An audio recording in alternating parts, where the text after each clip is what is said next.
Good morning, everybody. Today we're going to be talking about the history of bodybuilding, how it came to be.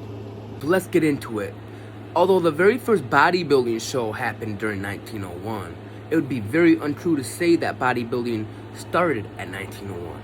Let's look back in the history.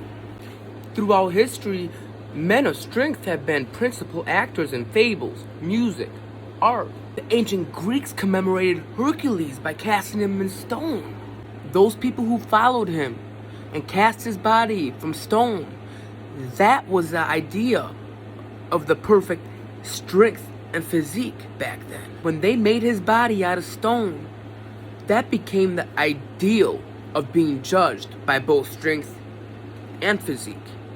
The beginning of what we call bodybuilding today started back in the 19th century from a guy named Eugene Sandow. Eugene Sandow is known as the father of modern bodybuilding. He was a Prussian-born strongman who used Greek statues to come up with the idea of perfect strength and perfect physique. He was the very first person to go ahead and start a bodybuilding competition. And this was in London, 1901. It went so well, in fact, people were turned away at the door. In the early 1900s, physique competitions were an extremely popular addition to Olympic weightlifting. Matter of fact, 2 or 3 culture magazines even held photo contests. On top of them photo contests, Charles Atlas got titled the world's most perfectly developed male.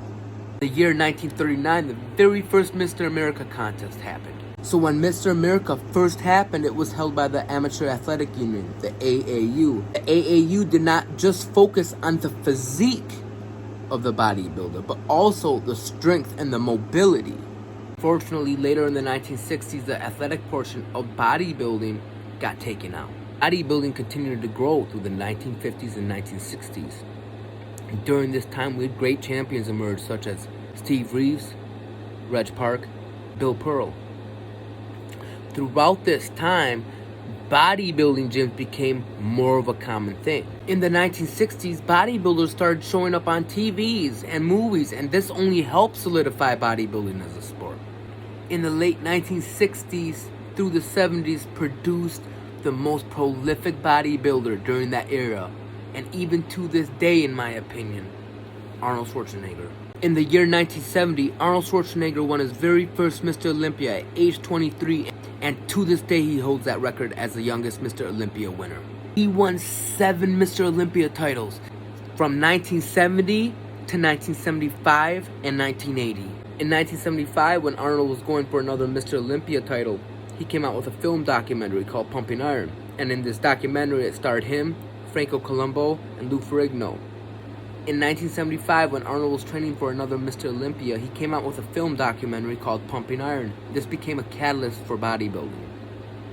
This movie starred him, Lou Ferrigno, and Franco Columbu. Because of this, he was able to become a big part of mainstream America.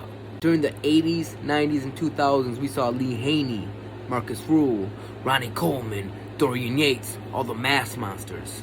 From 1998 to 2005, Ronnie Coleman reigned during this area, tying most Mr. Olympia wins with Lee Haney.